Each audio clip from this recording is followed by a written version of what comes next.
ప్రభు అయిన యేసు క్రీస్తు వారి ఘనమైన నామములో వందనాలు తెలియజేస్తూ ఉన్నాను. ప్రార్థనకు వెళ్ళడానికి ముందుగా మనము పరిశుద్ధ గ్రంథము నుండి కొన్ని వచనాలను మనము చూసుకొని ధ్యానించుకొని దేవుని సన్నిధిలో మనము ప్రార్థన చేసుకుందాం. దీనికి ఆధారంగా మనం తీసుకుందాం 2 సామెతలు 2 సాముయేల్ 7వ అధ్యాయము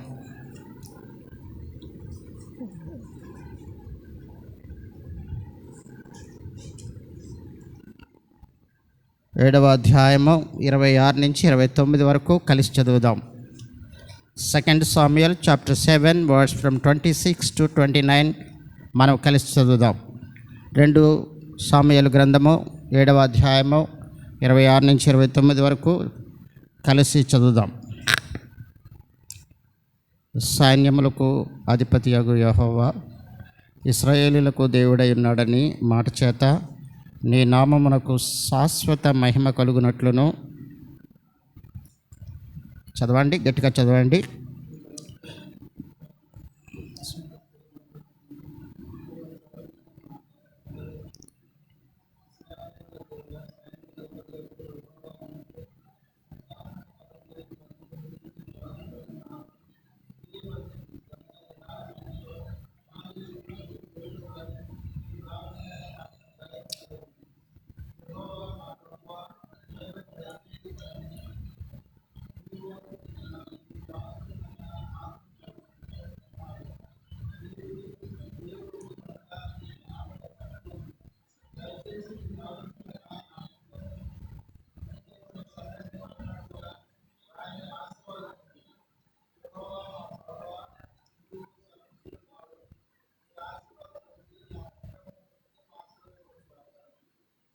ప్రార్థన చేసుకుందాం.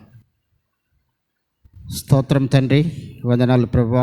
ఈ రీతిగా మీ సన్నిధిలో మీ బిడ్డలుగా మేము ఈ సాయంకాల సమయంలో చేరి ప్రభా, మీరు మాకు ఇచ్చినటువంటి గొప్ప రక్షణను బట్టి, మీరు మాకు ఇచ్చిన ధన్యతను బట్టి మీ సన్నిధిలో చేరి ప్రభా, పరిశుద్ధ లేఖనాలని మేము చదువుకోవడానికి ముందుగా పాటల ద్వారా మిమ్మల్ని మహింపరచడానికి సహాయపడ్డారు. అదే రీతిగా తండ్రి, మీ యొక్క వాక్య భాగము 2 సాముయేలు గ్రంథము 7వ అధ్యాయము 26 నుంచి 29 వరకు కూడా చదువుకోవడానికి సహాయపడ్డారు. ప్రభా, ఈ యొక్క వాక్య భాగంతో తండ్రి మాతో మీరు మాట్లాడమని ప్రార్థిస్తూ ఉన్నాము. తండ్రి, ఎన్నిక లేని నాకు, తండ్రి అల్పుడునైన నాకు జీవము గల దేవుని యొక్క తండ్రి నామములో వాక్య పరిచర్య చేసే బాధ్యత, ధన్యత ఇచ్చారు. తండ్రి, మీరు నన్ను నిలబెట్టుకుని నా నోటికి బూరగా ఉండి మీరు మా అందరితో మాట్లాడమని ప్రార్థిస్తూ ఉన్నాం. వచ్చిన వారిని బట్టి వందనాలు. ఇంకా తండ్రి, ఎవరైనా మార్గంలో మీ సన్నిధికి వస్తూ ఉంటున్నట్లయితే దయతో ప్రభా క్షమంగా మా మధ్యకు నడిపించమని ప్రార్థిస్తూ ఉన్నాము. అదే రీతిగా తండ్రి, ఈ రోజున మేము దేని కొరకు మీ సన్నిధికి చేరుకున్నామో ఆ యొక్క విషయాలను ప్రభా మేము గుర్తు చేసుకుంటూ తండ్రి, మేము హృదయ అంతరంగాల నుండి భారంతో ప్రార్థించడానికి సహాయం చేయండి. ప్రభా, మేము విగ్రహాల వలె కాకుండా తండ్రి అంతరంగం నుండి ప్రార్థన చేయడానికి సహాయం చేయండి. మీరు మాత్రమే ఈనాటి ప్రార్థన కూటమి ద్వారా మహిమ పొందమని ఈ ప్రార్థన మా ప్రభువును ప్రియరక్షకుడైన యేసుక్రీస్తు వారి నామంలో మిక్కిలి వినయంతో ప్రార్థించి వేడుకొనుచున్నాం తండ్రి, ఆమెన్.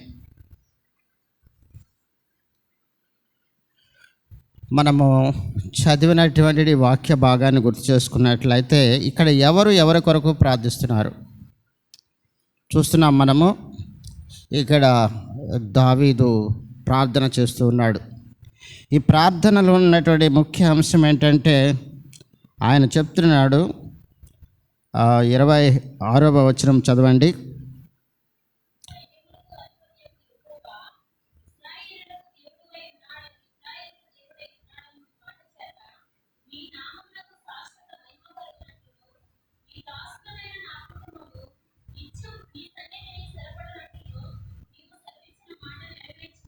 కాబట్టి ఆయన దేవుని దగ్గర వేడుకుంటూ ఉన్నాడు. ఆయన ఏమని వేడుకుంటున్నాడు అక్కడ? మనం మొదటి 26వ వచనం, ఈ అధ్యాయం 26వ వచనంలో చూసినట్లయితే దేవుని దగ్గర వేడుకుంటున్నాడు. సైన్యములకు అధిపతి అయిన యెహోవా ఇశ్రాయేలుకు దేవుడు అయి ఉన్నాడని మాట చేత నీ నామమునకు శాశ్వత మహిమ కలుగునట్లుగా నీ దాసుడునైన నా కుటుంబము నీ సన్నిధిని స్థిరపడబడినట్లు నీవు సెలవిచ్చిన మాట నెరవేర్చు. ఆయన తన కుటుంబం కొరకు ప్రార్థన చేస్తూ ఉన్నాడు. దేవుడికి గుర్తు చేస్తూ ఉన్నాడు. ఏమని గుర్తు చేస్తున్నాడు ఆయన?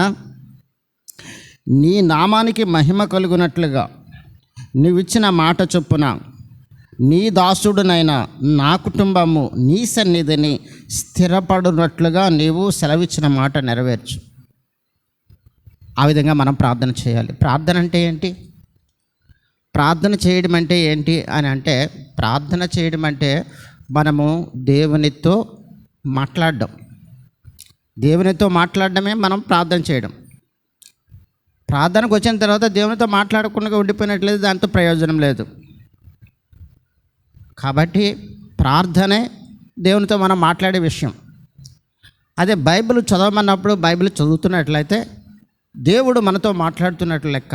మనం ఇక్కడే కాదు, ఎక్కడైనా సరే మనం బైబిల్ చదువుతున్నప్పుడు ప్రభు మనతో మాట్లాడతాడు. ప్రభు మనతో మాట్లాడాలి అంటే మనం బైబిల్ చదవాలి. ప్రభువుతో మనము మాట్లాడాలి అంటే ప్రార్థన చేయాలి. అదే ఆ రహస్యము. దేనికైనా గొప్ప రహస్యం ఏమీ లేదు. అయితే ఆ విషయాన్ని మర్చిపోయి మనం ఉన్నట్లయితే నిష్ప్రయోజనం, అది ప్రయోజనము కానిది. కాబట్టి మనము ఎంతో ప్రయాసపడి వెళ్తాము, ఒక చోటకు పని మీదకి వెళ్తాము. ఆ పని చేసుకోకుండా మనం తిరిగి ఖాళీ చేతులతో వస్తే దానివల్ల ప్రయోజనం ఏంటి? వృధా. వెళ్ళడం వృధా, రావడం వృధా, నిష్ప్రయోజనం. కాబట్టి ప్రార్థించడం అంటే దేవునితో ఏంటది? మాట్లాడడం. ఒక్క మాట అయినా మాట్లాడవచ్చు. మనం ఏదైనా గొడవ జరిగింది, కలహం వచ్చిందనుకోండి, ఎక్కడ లేనటువంటి గొప్ప గొప్ప మాటలన్నీ కూడా మన నోట్లో ఆటోమేటిక్గా వచ్చేస్తాయి. అబ్బా ఏం మాట్లాడావు, కరెక్ట్గా మాట్లాడావు అంటారు, చాలా గట్టిగా మాట్లాడావు అంటారు. అయితే ప్రభు దగ్గర మాట్లాడే విషయంలో మాత్రం మనము దీనముగా, ఆయన ఏమని ప్రార్థన చేస్తున్నాడు? ఆయన దావీదు రాజు ఏమని చేస్తున్నాడు? 26వ వచనంలో చాలా స్పష్టంగా చెప్పబడింది. సైన్యములకు అధిపతి యెహోవా ఇశ్రాయేలుకు దేవుడై ఉన్నాడన్న మాట చేత నీ నామమునకు శాశ్వత మహిమ కలుగునట్లును నీ దాసుడైన నా కుటుంబము నీ సన్నిధిని స్థిరపరచునట్లును నీవు సెలవిచ్చిన మాట నెరవేర్చు. స్థిరపరచబడాలి. దేవుని సన్నిధిలో, దేవుని సముఖములో మన కుటుంబము స్థిరపరచబడాలి. ఏదో గాల్లో కొట్టుకుని వెళ్ళిపోతున్నట్టుగా కాదు, స్థిరపరచబడాలి. అదే దావీదు అడుగుతున్నటువంటి మాట. రెండవదిగా ఆయన ఏమంటున్నాడు? 27వ వచనం చదవండి.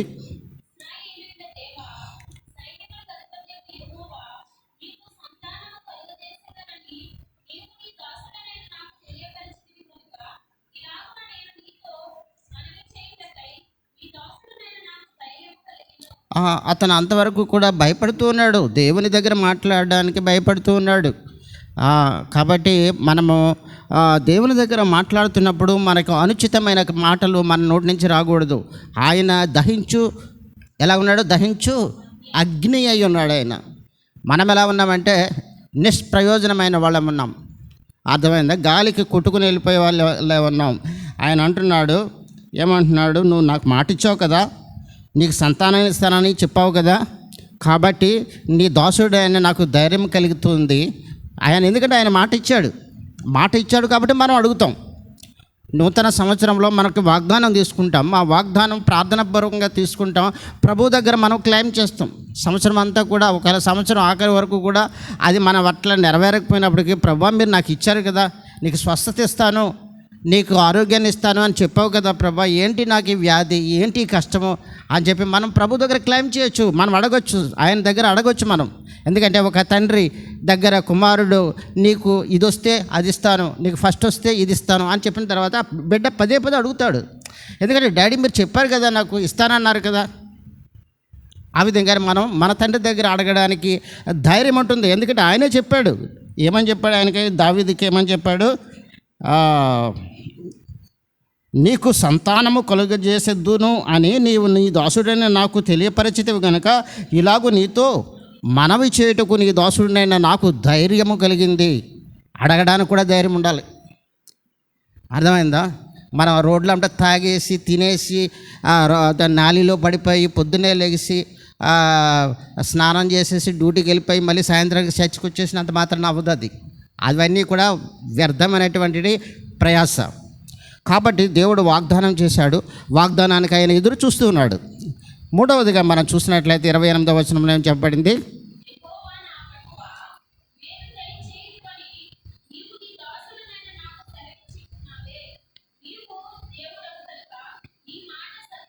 ఆ దేవుడు చెప్పిన మాట ఎటువంటి మాట? అది సత్యము. మానవులమైన మనం అనేక సార్లు మాట ఇచ్చి తప్పిపోతాం. అనేక పరిస్థితుల యొక్క ప్రభావాల వల్ల ఆ కుటుంబానికి చెయ్యాలనుకున్న కార్యాలు చేయలేకపోతాం. బిడ్డలకు మనం చేస్తామని వాగ్దానం చేసిన మాటలు మన బిడ్డలకే మనం చేయలేకపోతాం. అయితే దేవుడు ఎటువంటి వాడు?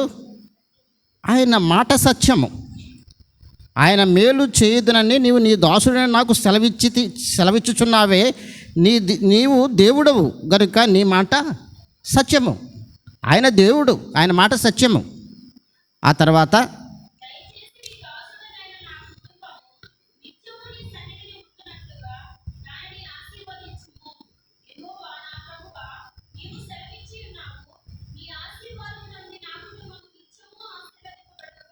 దేవుడు ఆశీర్వాదం ఇస్తానన్నాడు, సంతానాన్ని ఇస్తానన్నాడు. కాబట్టి ఇవన్నీ ఇస్తానన్నావు కదా. అయితే నా కుటుంబం ఎలా ఉండాలనుకుంటున్నాడు ఆయన? నీ సన్నిధి స్థిరపరచు. స్థిరము, ఫ్లికరింగ్ కాదు, అటు ఇటు ఊగిపోయేది కదా. గాలి గట్టిగా కొడితే ఏమవుతుంది? చెట్లు కూడా పడిపోతూ ఉంటాయి. మనం తుఫాన్ చూస్తూ ఉంటాం మెయిన్లాండ్లో. ఆ తుఫానికి మొత్తం కొన్ని వందల సంవత్సరాలలో ఉన్నటువంటి చెట్లు కూడా కూకటి వేళ్లతో సహా పడిపోతాయి. అది స్థిరంగా ఉండదు. అయితే దేవుని మాట సత్యము, దేవుని మాట యథార్థము. అదేవిధంగా ఆయన ఒకసారి మాట ఇచ్చాడంటే మాట నెరవేర్చేవాడు. ఆయన కుటుంబాన్ని ఇస్తానన్నాడు, కుటుంబాన్ని ఇచ్చాడు. నా కుటుంబము, ఆయన చెప్పిన మాట, నీ సన్నిధిని, నీ దాసుడునైన నా కుటుంబము నీ సన్నిధిని స్థిరపరచబడినట్లుగా ఆశీర్వదించు, స్థిరపరచు. ఆ విధంగా ప్రార్థన చేస్తున్నాడు. ఆ విధంగా మన ప్రార్థన ఉండాలి. ఒకవేళ మనం కొన్ని బలహీనతలు మనలో ఉన్నాయి, ఆ బలహీనతలను మనం వదిలిపెట్టలేకపోతున్నాం అనుకుందాం, దేవుడే సహాయం చేయాలి. దేవుడు రక్షించుకునేటువంటి దేవుడు మనల్ని అలా అనాథులుగా విడిచిపెట్టాడు. ఎందుకంటే ఆయన మాట ఇచ్చి ఆయన నెరవేర్చే దేవుడు. కాబట్టి ఆయన యెషయా గ్రంథంలో మనం చూసినట్లయితే చాలామంది గురించి ఆయన చెప్తున్నటువంటి మాట, ఈ ప్రజలు నన్ను పెదవులతో స్తుతించుచున్నారు. వాట్ ఇస్ ద లిప్స్ అన్నమాట, ఖాళీ పెదాలు, నాట్ అన్ హార్ట్. అంతరంగం నుంచి రావట్లేదు. యెషయా గ్రంథంలో చెప్తున్నారు. ఏమని చెప్తున్నాడు ఆయన? ఈ ప్రజలు నన్ను పెదవులతో స్తుతిస్తున్నారు, వారి హృదయం నాకు దూరంగా ఉంది. హృదయం దూరంగా ఉంటే ప్రయోజనం లేదు. మనకి ప్రయోజనం కావాలంటే హృదయ అంతరంగాల నుండి మనం దేవుని స్తుతించాలి, హృదయ అంతరంగాల నుండి ప్రార్థించాలి, విరిగి నలిగిన హృదయంతో మనం జీవించాలి. నా మాటే నెగ్గాలి, నా మాటే పైన ఉండాలి అన్నది మనకు ఉన్నట్లయితే అహంకారం మనలో ప్రవేశించినట్లు లెక్క, మనము నాశనానికి దగ్గరగా వెళ్ళిపోతున్నట్లు లెక్క. ఎప్పుడు కూడా దీనుడనై విరిగి నలిగిన హృదయంతో, ప్రభువా నేను నీ సన్నిధి చేరుకున్నాను, ఈ దీనుడి యొక్క ప్రార్థన ఆలకించని కీర్తనలో ఎన్నోసార్లు ఆ యొక్క మాటను మనం చూడొచ్చు. ఇక్కడ కూడా ఆయనే చెప్తున్నాడు. ఏమన్నాడు ఆయన? చూసినట్లయితే నీ దాసుడునైనా, నీ దాసుడు అని చెప్తున్నాడు ఆయన. నువ్వు నన్ను అభిషేకించిన నా ఇజ్రాయేలు రాజుని మాట్లాడుతున్నాను అనుకోలేదు. ఆయన ఇంట్రడక్షన్ చేసుకుంటున్నాడు. ఏమని చేసుకుంటున్నాడు? నీ దాసుడను, నీ సేవకుడను, దీనుడను. ఈ విధంగా మాటలతో ఆయన ప్రార్థన చేస్తున్నాడు. మన ప్రార్థన కూడా అలాగే ఉండాలని ప్రభువు మన నుండి ఆశిస్తూ ఉన్నాడు. ఎందుకంటే మనము మన కుటుంబంలో ఉన్న మన పిల్లలము ఆత్మీయ విషయాలు తెలుసుకోవడానికి మనం ప్రయత్నం చేయాలి. మన బిడ్డలను మనము ప్రోత్సహించాలి. ఏమి తీసుకుని వెళ్ళిపోతాం? మనము ఈ లోకం నుంచి ఏమీ తీసుకుని వెళ్ళలేము. ఎక్కడ మనం సంపాదించినా, ఎంత సంపాదించినా అవన్నీ కూడా ఇక్కడే విడిచిపెట్టి వెళ్ళిపోతాం. కాబట్టి మనము దేవుని దగ్గర అడగవలసినటువంటి మాట ఏంటంటే, దావీదు వలె నేను నా కుటుంబము నీ సన్నిధిలో స్థిరపరచు ప్రభువా, స్థిరపరచు అని మనం ప్రార్థన చేయాలి. అదే రీతిగా మనం చూసినట్లయితే ఆ వాక్యాన్ని మనం చదవకపోతే మనకి ఎలాగ అర్థమవుతుంది? మనం నూతన జన్మ అనుభవంతో ప్రార్థించాలి. నూతన జన్మ అనుభవము. పాత జన్మలో అయితే మనం ఎలా ఉన్నామో ఈ లోకంలో మన ఇష్టానుసారంగా ఉన్నాం. మన హృదయం ఏది కోరుకుందో ఆ విధంగా చేస్తాం. సినిమాలకు వెళ్ళాలా, నా జీవితంలో రిలీజ్ సినిమాకి నేను ఫస్ట్ టికెట్ నేను వెళ్ళాలి, నాతో పాటు ఒక నలుగురిని తీసుకుని వెళ్ళాలి. సమయాన్ని ఆ విధంగా అది ఒక ఆనందం. ఎక్కడ ఎన్ని కిలోమీటర్లు? అమలాపురం మాకు ఇక్కడి నుంచి 40 కిలోమీటర్లు, రాజమండ్రి 35 కిలోమీటర్లు, తణుకు 25 కిలోమీటర్లు. అంత దూరం సైకిల్ మీద వెళ్ళిపోయేవాళ్ళం. ఎందుకంటే ఫస్ట్ రిలీజ్ పిక్చర్ వెళ్ళి చూడాలి. ఇప్పటికీ కూడా నా యొక్క క్లాస్మేట్స్ అనుకుంటారు, ఇప్పుడు వీడు ఎన్ని సినిమాలు చూసేవాడురా, ఆ ఫస్ట్ రిలీజ్ సినిమాకి నాతో పాటు నలుగురిని వేసుకుని వెళ్ళాలి, అందరికీ డబ్బులు ఖర్చు పెట్టాలి. అది ఒక సరదా. ఆ కాలం సరిపోతుంది. మరి కొంతమంది తాగడం అంటే ఎంతవరకు తాగాలో అంతవరకు కూడా, ఇక్కడి వరకు కూడా, వాంతి వచ్చే వరకు కూడా తాగిన వాళ్ళు ఉన్నారు. అవన్నీ కూడా నూతన జన్మ అనుభవం అంటే ఇవన్నీ కూడా విడిచిపెట్టాలి. నూతన జన్మ రావాలి, నూతనమైన అనుభవం రావాలి.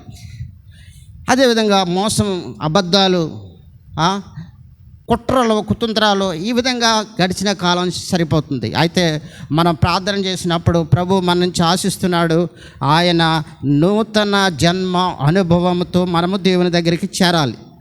అప్పుడే ఆయన మన ప్రార్థన వింటాడు. అదేవిధంగా ఆయన కృప చూపించే దేవుడు. ఆయన మనము మన పిల్లలను దేవుని యొక్క పరిచర్యలో వాడబడినట్లుగా ప్రోత్సహించాలి.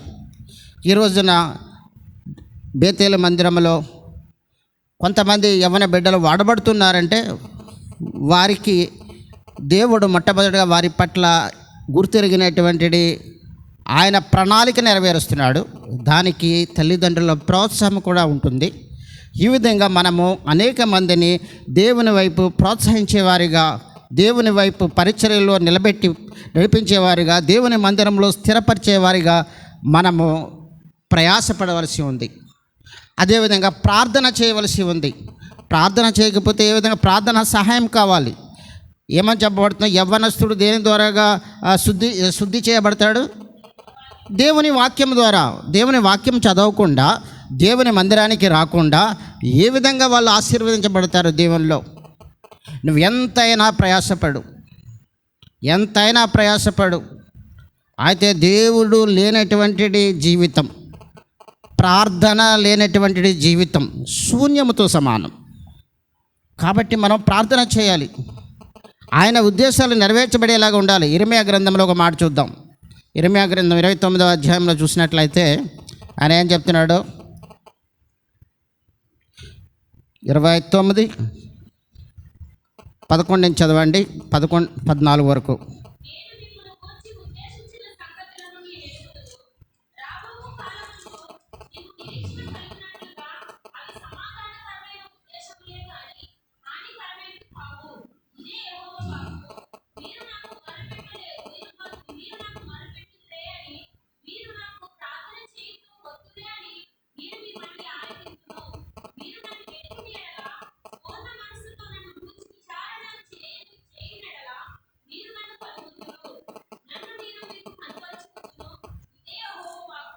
కాబట్టి చదవండి.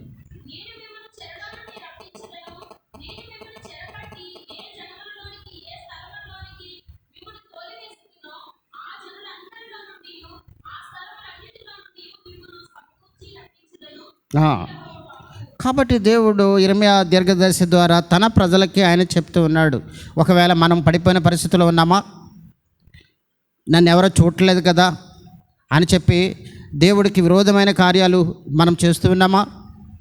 దేవుడు మన మాట, మనవి ఆలకించడు. అయితే ఇక్కడ ప్రభు చెప్తున్నాడు, తన స్వాస్థ్యమైనటువంటి బిడ్డలకు చెప్తున్నటువంటి మాట, నేను మిమ్మల్ని గూర్చి ఉద్దేశించిన సంగతులు నేను ఎరుగుదును. రాబో కాలమందు మీకు నిరీక్షణ కలుగునట్లుగా అవి సమాధానకరమైన ఉద్దేశాలే కానీ హానికరమైనవి కావు. ఇది యెహోవా వాక్కు. మీరు నాకు మొర్ర పెట్టుదురేని, మీరు నాకు ప్రార్థన చేయుచు ఒత్తురేని, నేను మీ మనవి ఆలకింతును. ఏం చేయాలి? మనం మొట్టమొదటిగా చేయవలసింది మొర్ర పెట్టాలి, ప్రార్థన చేయడానికి రావాలి. నేను మీ మనవి ఆలకిస్తాను. మీరు నన్ను వెతికిన ఎడల, పూర్ణ మనసుతో నన్ను గూర్చి విచారణ చేయునెడల మీరు నన్ను కనుగొందరు. ఆయన కనుక్కోవాలంటే ఎలాగా? అక్కడ ఏం రాయబడింది? నన్ను వెతకాలి ముందుగా. ఎన్ని గంటలు మనము దేవుని వాక్యాన్ని వెతుకుతున్నాము, ఎన్ని గంటలు మనము ధ్యానం చేయగలుగుతూ ఉన్నాము పూర్ణ మనసుతో. కొంతమంది చేస్తారు, అయినా సరే పూర్ణ మనసుతో చేయాలని ఆయన మరొక కండిషన్ పెడుతున్నాడు. మీరు నన్ను వెతికిన ఎడల, పూర్ణ మనసుతో నన్ను గూర్చి విచారణ చేయునెడల మీరు నన్ను కనుగొందరు. ఆయన కనుగొనడం అంటే అది అంత తేలికైనటువంటి మాట కాదు. అర్థమైందా? అది చాలా భారంతో ఉన్నటువంటి మాటలు ఇవి. నేను మీకు కనపరుచుకుందును. చదవండి.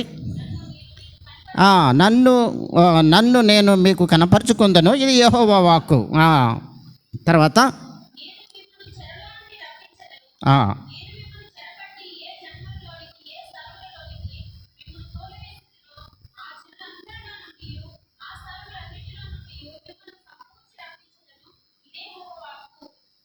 కాబట్టి దేవుడిస్తున్నటువంటి మాట, ఒకవేళ మనం ఏదైనా బలహీనతలో పడిపోయి మనం తిరిగి లోకంలోకి వెళ్ళిపోయినప్పటికీ కూడా దేవుడిని మనం వెతికినట్లయితే, పూర్ణ మనస్సుతో ఆయనను మనం వెతికినట్లయితే, దేవుడు తిరిగి ఆ యొక్క దీన దశ నుండి, హీన దశ నుండి ఆయన సమకూర్చుకుంటానని చెప్పి వాగ్దానం చేస్తున్నాడు.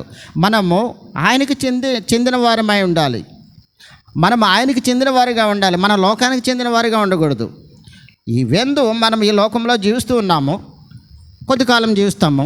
ఆ తర్వాత మన పితరులు వెళ్ళిపోయిన మార్గంలోనే మనం కూడా వెళ్ళిపోతాం. కాదంటే కొంచెం ముందు కొంచెం వెనక జెరమయా అంకుల్ ఉన్నాడు, దానికి ముందు ఫిలిప్ అంకుల్ ఉన్నాడు, దానికి ముందు చూసినట్లయితే బక్సింగ్ అంకుల్ ఉన్నారు. ఈ విధంగా ఎంతోమంది గొప్ప గొప్ప సేవకులు ఉన్నారు. వాళ్ళందరూ వెళ్ళిపోయారు. వాళ్ళకన్నా గొప్ప వాళ్ళం మనం కాదు.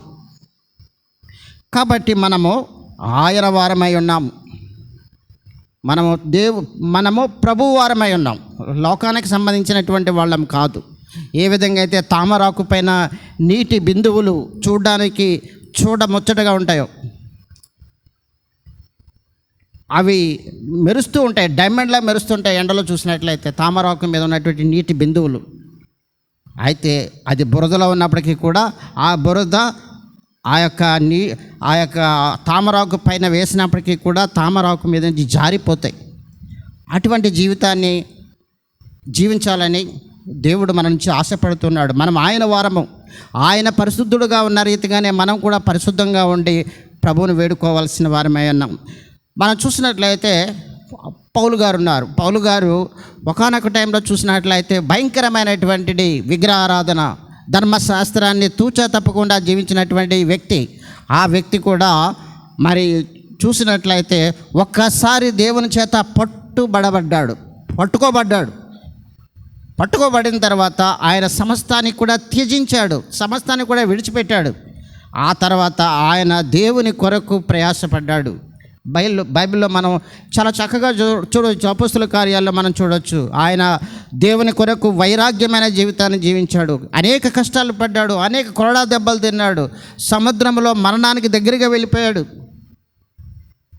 ఈ రీతిగా మరి ఆకలితో ఉన్నానని చెప్తున్నాడు. అనేక సందర్భాల్లో ఆకలితో అలమటించాను అని చెప్తున్నాడు. అదేవిధంగా ఆయన హింస పొందినప్పటికీ కూడా దేవుణ్ణి మాత్రం విడిచిపెట్టలేదు. నీతి కొరకు, న్యాయం కొరకు మనము దేవునిలో మనము నిలబడి ఉన్నప్పుడు దేవుడు తప్పనిసరిగా మనల్ని, మన సంతతిని కూడా దేవుడు తన యొక్క సంఘములో, తన రాజ్యంలో ఆయన స్థిరపరుస్తాడు. దాని కొరకు మనము దేవుని దగ్గర ప్రార్థన చేయవలసిన వారమై ఉన్నాం. ప్రభువైన యేసుక్రీస్తు వారు కూడా తన తండ్రి యొక్క అభిష్టాన్ని నెరవేర్చడానికి వచ్చాడు.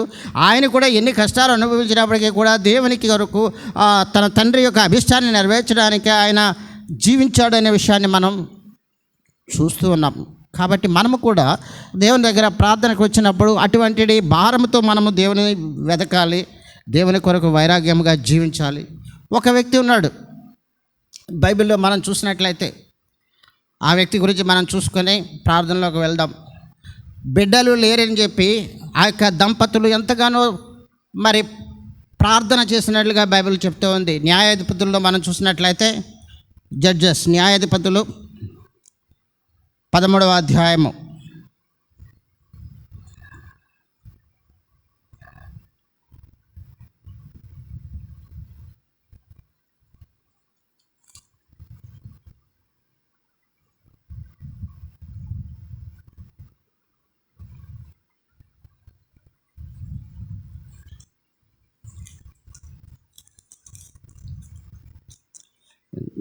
న్యాయాధిపతులు 13వ అధ్యాయము చదవండి. 1-2 వచనాలు చదవండి.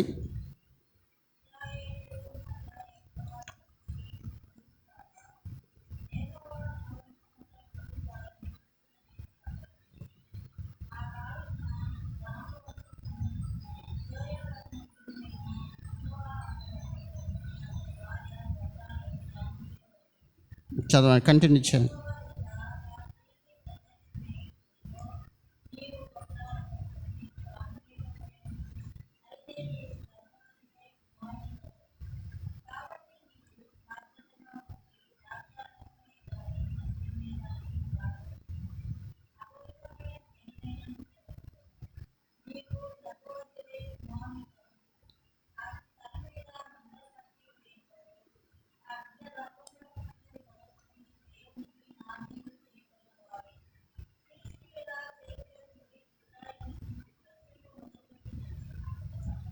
కాబట్టి ఇక్కడ మనం చూసినట్లయితే ఒక కుటుంబం ఉంది.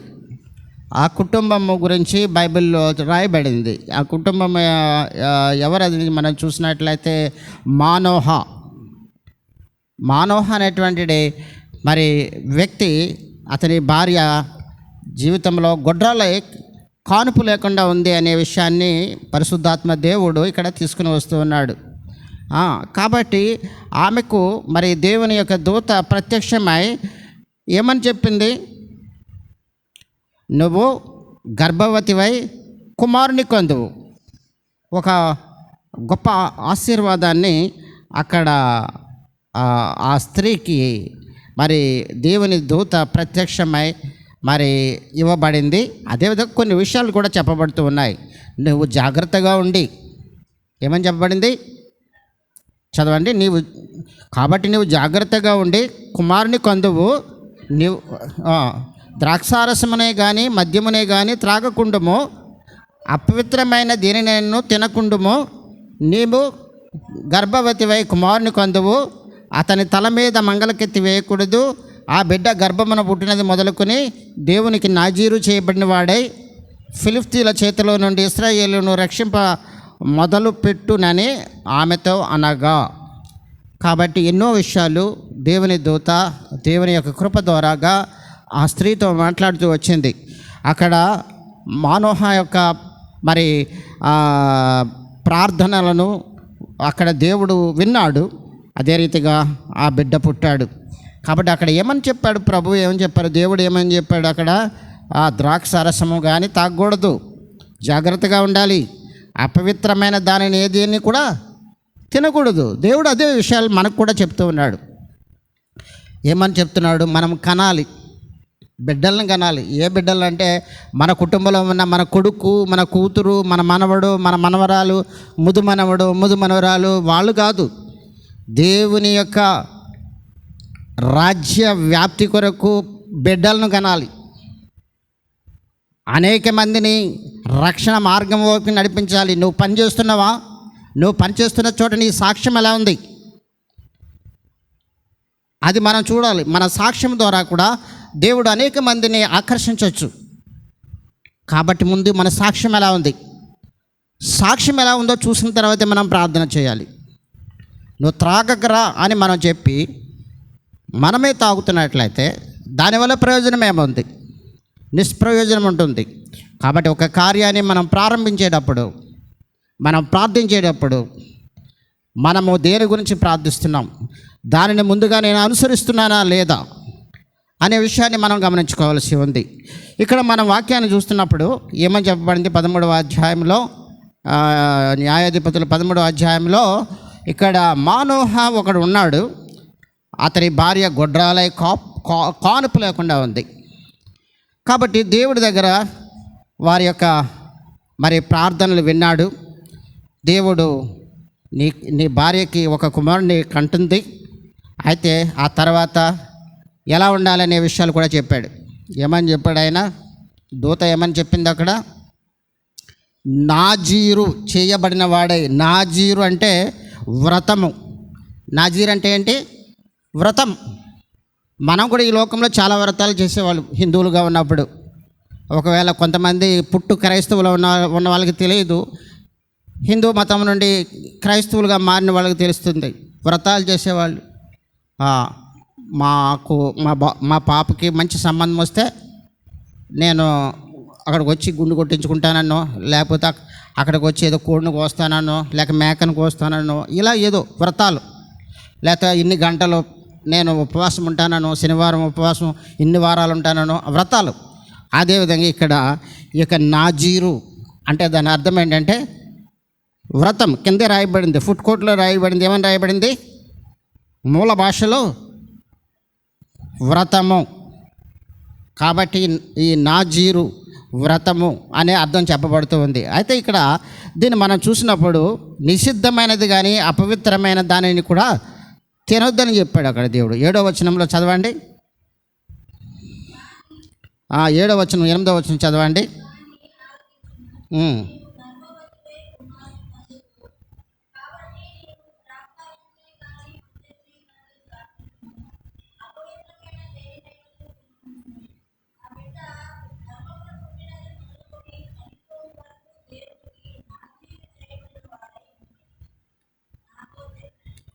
కాబట్టి ఇక్కడ దేవదూత ప్రత్యక్షమై మరి ఇక్కడ చూసినట్లుగా మనోహ భార్యకు దర్శనం ఇచ్చి ఈ విధంగా చెప్పబడింది.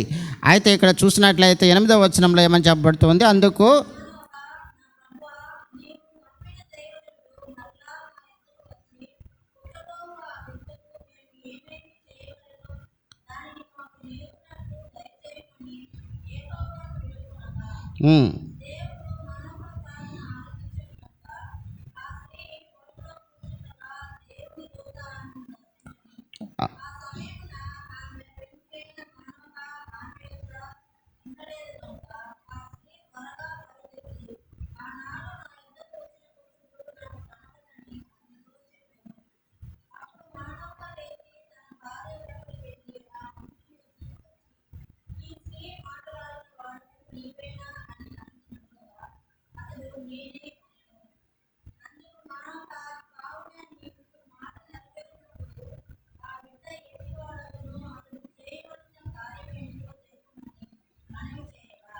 కాబట్టి ఇక్కడ ఈ యొక్క మానోహ మరి తన భార్యకు దేవుని దూత చెప్పినటువంటి మాటలన్నీ కూడా నెరవేర్చడానికి, అదేవిధంగా నెరవేర్చబడడానికి ఆ బిడ్డ ఎలాంటి వాడు అవుతాడో ఏంటో అని చెప్పి వెళ్ళి అతన్ని అడుగుతున్నారు. కాబట్టి అతను చెప్పిన మాట ఏంటంటే అతడు నాజీరు చేయబడినవాడు, దేవునికి కావలసిన వాడు. మనం కూడా మన పిల్లల్ని మనం కంటున్నామంటే ప్రయోజకులు అవ్వాలని చూస్తాం, దేవునికి ప్రయోజనమైన వారిగా ఉండాలని చూడాలి. వాళ్ళు ప్రయోజనకరంగా ఉండాలి. అదేవిధంగా మన సంతతిగా ఉన్నటువంటి వాళ్ళు దేవునికి ప్రయోజనకరంగా ఉండేటట్లు చూడాలి. వారు దేవుని మందిరంలో దేవుని కొరకు స్థిరపరిచేబడే వారిగా ఉండడానికి మనము ప్రార్థన చేయాలి. అదే రీతిగా అయితే ఇన్ని వాళ్ళు చేసినప్పటికీ కూడా వారికి ఒకవేళ తల్లిదండ్రులు దేవునికి విధేయతగా ఉండొచ్చు. అయితే ఆ బిడ్డ పుట్టబడినటువంటి బిడ్డ ఎవరతను? సంసోను ఏ విధంగా ఉన్నాడు? చాలా దేవుడు ఆశీర్వదించబడినటువంటి బిడ్డ, ఎంతో బలశాలి. సింహాన్ని కూడా ఏ విధమైన ఆయుధం లేకుండా చీల్చి చెండాడినటువంటి బలశాలి, అంత గొప్ప ధైర్యశాలి, బలశాలి. అటువంటి బిడ్డను ఈ యొక్క మానోహకి దేవుడు ఇచ్చాడు. అతన్ని మీరు మద్యము తాగకూడదు, నా మాట చెప్పిన ప్రకారం మీరు చెయ్యాలి, అదేవిధంగా బిడ్డను పెంచాలి అనే ఆజ్ఞ ఇచ్చాడు. అయితే ఆ బిడ్డ చేసినటువంటి కార్యం ఏంటి? ఈ లోకంలో మరి ఏ విధంగా మన పిల్లలు వెళ్ళిపోతున్నారు, దేవుని మందిరానికి బిడ్డలు రాలేకపోతున్నారు అంటే మనలో లోపం ఉంది. అంటే మనం ప్రార్థన చేయలేకపోతున్నాం. మనలో ఉన్నటువంటి ఏదో ఒక లోపాన్ని వారు చూస్తూ ఉన్నారు, వాళ్ళు వెక్కిరిస్తూ ఉండొచ్చు. మనం ప్రార్థన చేస్తున్నట్లయితే వారు గమనిస్తారు, మనం బైబిల్ చదువుతూ ఉన్నట్లయితే వాళ్ళు గమనిస్తారు. అదేవిధంగా కుటుంబ ప్రార్థన కొరకు కూర్చున్నప్పుడు కుటుంబ ప్రార్థన చేస్తున్నట్లయితే వాళ్ళు గమనిస్తారు. ఆటోమేటిక్గా పరిశుద్ధాత్మ దేవుడు వారితో మాట్లాడతాడు. ఇదే అధ్యాయం 16వ దయచేసి చదవండి. 16వ అధ్యాయము, న్యాయాధిపతులు 16వ అధ్యాయము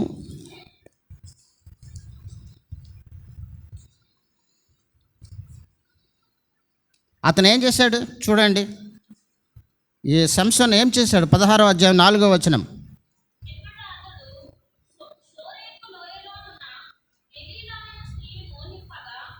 ఇక్కడ అతను ఏం చేశాడంటే దెలీలా అనే స్త్రీని మోహించాడని రాయబడింది. చూడండి, దేవుని కొరకు నాజీరు చేయబడినటువంటి వ్యక్తి, వారి తల్లిదండ్రులకు లేక పుట్టినటువంటి బిడ్డ. చాలా స్పష్టంగా దేవుని దూత ఆ యొక్క మరి తన తండ్రి అయినటువంటి ఆ యొక్క మానోహకి, అదేవిధంగా అతని భార్యకి తెలియజేసినటువంటి దూత మాటలను మరి ఆ బిడ్డలు ఆ యొక్క తల్లిదండ్రులు ఆ బిడ్డకు నేర్పారో లేదో మనకు తెలియదు. అయితే ఆ బిడ్డ ఏం చేస్తున్నాడు ఇక్కడ? దానికి ముందు చూసినట్లయితే, ఈ వాక్యానికన్నా ముందు చూసినట్లయితే అతను ఇంకా అనేకమైన కార్యాలు చేసుకుంటూ వెళ్ళాడు, విర్రవీగిపోయాడు. తనకున్నటువంటి బలాన్ని చూసుకున్నాడు, తనకున్నటువంటి ధైర్యాన్ని చూసుకున్నాడు. అతను సింహాన్ని చీల్చి చెండాడినటువంటి విషయాలను తలుచుకుంటూ ఉండొచ్చు. అతనిలో అహంకారం లేక గర్వం వచ్చి ఉండొచ్చు. చూసినట్లయితే అతను చేస్తున్న పని ఏంటి? 4వ వచనంలో దెలీలా అనే స్త్రీని మోహించడం రాయబడింది. దానికి ముందుగా మనం చూసినట్లయితే మరి ఆయన ఫిలిష్తీయుల యొక్క స్త్రీని మరి ఇష్టపడ్డాడని చెప్పి రాయబడింది. ఫిలిష్తీయులు ఎవరు? ఇజ్రాయేలు ప్రజలకు విరోధులు. ఇజ్రాయేలు ప్రజలుని వాళ్ళు ఆటంకపరిచినటువంటి వ్యక్తులు, వారికి అనేక కష్టాలను వాళ్ళు పెట్టినటువంటి వ్యక్తులు. ఆ యొక్క కుటుంబం నుంచి ఆయన ఒక స్త్రీని నేను ఇష్టపడ్డాను అని చెప్పి ఆయన తల్లిదండ్రులకు చెప్పినట్లుగా మనకి దాని ముందు భాగాల్లో మనం చూడొచ్చు. అయితే తల్లిదండ్రులు చెప్పారు, వద్దు నాయన వద్దు, ఫిలిష్తీ నీకు ఇక ఎక్కడ పిల్లలు లేరా, నీకు ఎక్కడ అమ్మాయి దొరకదా, వద్దు, ఫిలిష్తీయుల అమ్మాయి వద్దు అని చెప్పినప్పటికీ కూడా అతను మాట పెడచెవిని పెట్టాడని చెప్పి రాయబడింది. ఈ విధంగా చూస్తున్నట్లయితే అటువంటి మరి మొండి వైఖరితో ఉన్నటువంటి బిడ్డలు కూడా మన కుటుంబాల్లో ఉండొచ్చు. అటువంటి వారి కొరకు మనం చేయవలసినటువంటి బాధ్యత, ఎంతో కఠినమైనటువంటి హృదయాలు ఉన్నటువంటి బిడ్డలు ఉంటారు. ఎందుకంటే లోకం అలా ఉంది. ఈ లోకము మంచివారిని కూడా దారి తప్పినట్లుగా ప్రోత్సహిస్తుంది.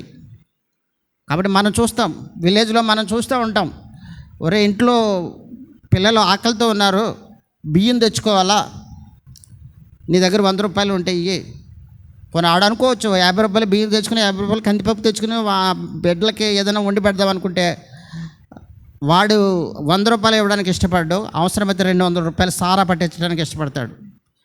ప్రస్తుత పరిస్థితుల్లో ఈ లోకం అలా ఉంది. డబ్బులు అయితే ఇవ్వడు, కావాలంటే ముందే ఇంతని రా తీసుకెళ్తాడు, 200 రూపాయలు ముందే ఇంతాడు. లోకం ఏంటంటే పాడైపోవడానికి, వక్ర మార్గంలో వెళ్ళడానికి ప్రోత్సహించే లోకం. ఆ యొక్క లోకము యొక్క పోకడలను బట్టే యూత్ పాడైపోతూ ఉంది, గర్వం వస్తూ ఉంది. కొంచెం దేవుడు ఒక తలాంతి ఇచ్చాడంటే దాన్ని పట్టుకుని ఇంకా భూమికి ఆకాశానికి మధ్యన వేలాడే పరిస్థితులు వచ్చాయి. ఎక్కడ ఆత్మీయమైన అనుభవం, ఎక్కడ తగ్గింపుతనం, ఎక్కడ దేవుని భయం, ఎక్కడ భక్తి, ఎక్కడ? కాబట్టి ప్రభు చెప్పాడు, అక్కడ దేవుని దూత చెప్పింది, నువ్వు ఇలా ఉండాలి, నీకు ఒక బిడ్డను ఇస్తాను, నువ్వు ఇలా పెంచాలి అన్నీ కూడా. అక్కడ మీకు సంసోన్ అంటే అర్థం తెలుసా? సంసోన్ అంటే అర్థం ఏమని చెప్పబడింది? సంసోన్ అంటే ఆ యొక్క సూర్యకాంతి అని చెప్పబడుతూ ఉంది. చూసారా, సూర్యకాంతిని ఎవరైనా మనం చూడగలమా? సంసోన్ అంటే మనం రిఫరెన్స్ బైబిల్లో చూసినట్లయితే సూర్యకాంతి, అంత కాంతివంతమైనటువంటి వ్యక్తి. అతని పరిస్థితి ఏమైపోయింది బైబిల్ ఏమని చెప్తూ ఉంది చూడండి. 16వ అధ్యాయము న్యాయాధిపతులు 17వ వచనం చదవండి.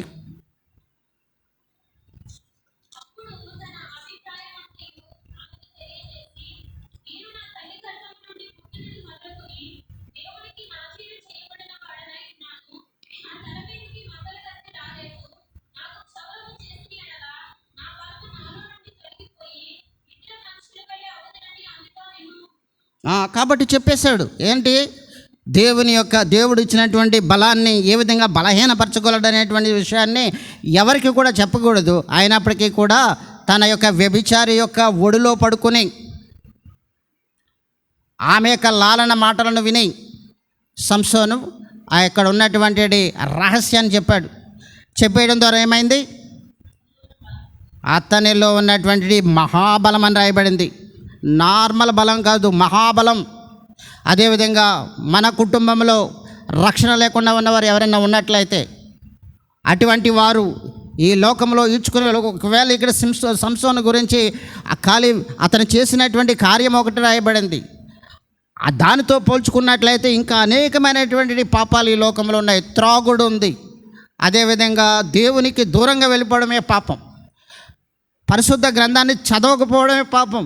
ఏమని చెప్పబడింది, నా యొక్క ఆజ్ఞలను మీరు చదవకుండా ఉండడమే, నన్ను మీరు గణపరచకపోవడమే అవిధేయతతో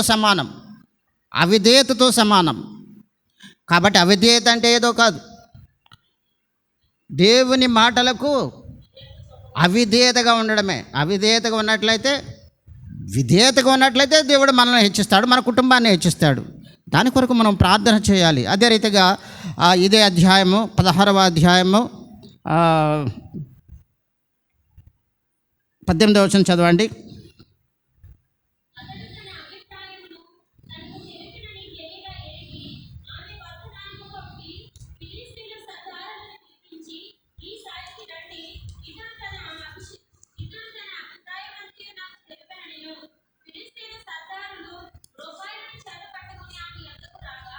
అతని వద్దకు వచ్చారు. 20వ వచనం చదవండి.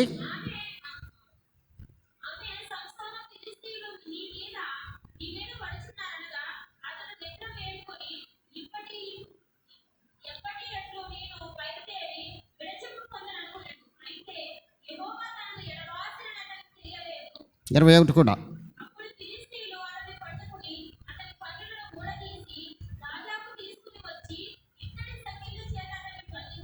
కాబట్టి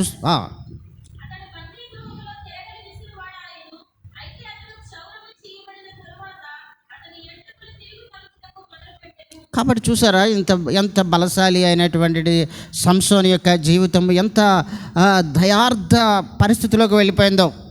కాబట్టి దీన్ని మనం పోల్చుకున్నట్లయితే ఒక సమయం రానై ఉంది, ప్రభువారు రానై ఉన్నారు. చాలా చక్కగా చెప్పబడింది యోహాను సువార్తలో. ఆయన వచ్చినప్పుడు ఇక్కడ సంసోను వలె అక్కడ దేవదూతలు చెప్పి వెళ్ళినప్పటికీ కూడా దేవదూతలు ఏ మాట చెప్పారు, వాళ్ళు దేవుని దగ్గర నుంచి వర్తమానం చెప్పారు.